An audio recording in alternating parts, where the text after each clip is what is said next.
So I'm in the car now, and on the dash it's come up saying smart key battery low, which means the actual key needs a new battery.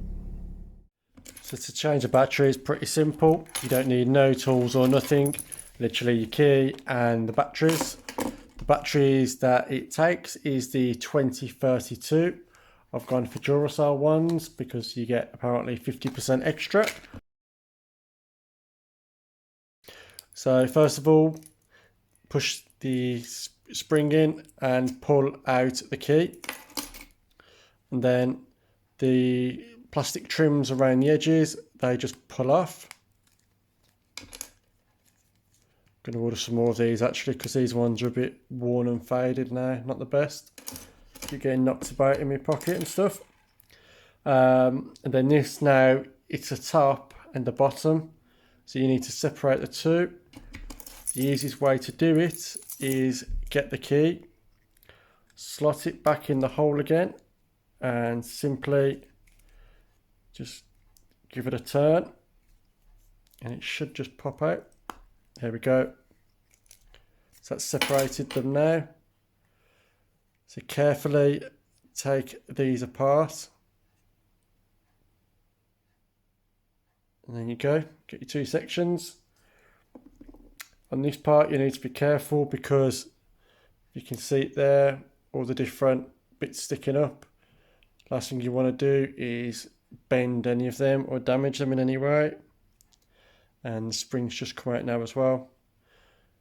So to release the actual key, you've got a spring at the top, which I'll put back in now.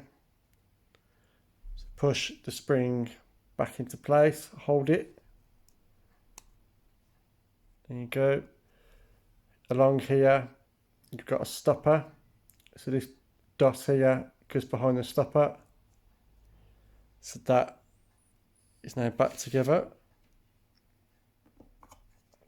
Change the, get the battery out.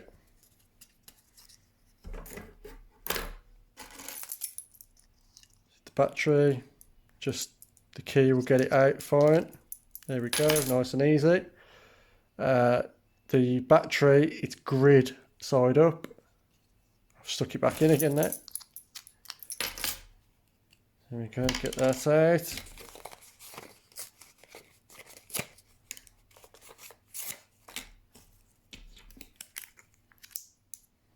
So there we go. New battery. Grid side up. If you can see it there, yep. Put that back in there. And simply just put them back together. But just be careful of the metal prongs that's sticking up. So get it in place.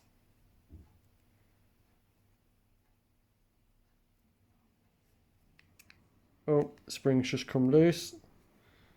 Not a problem. Hold the spring in place. Push the lever down. When it go down. There we go. So that's back in now.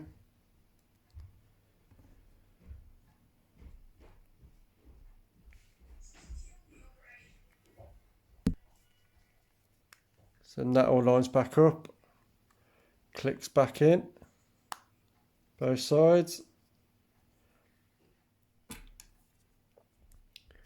Then with the trims, you've got a little cutout, which is where the key goes to.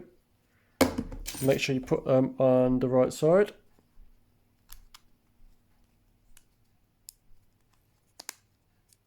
There's one. There's two.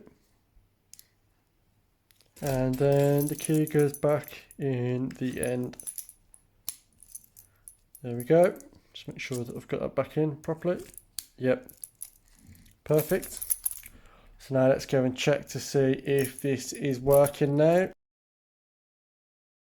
So I've just changed the battery now. Come out, started the engine, and it's back to normal. All good.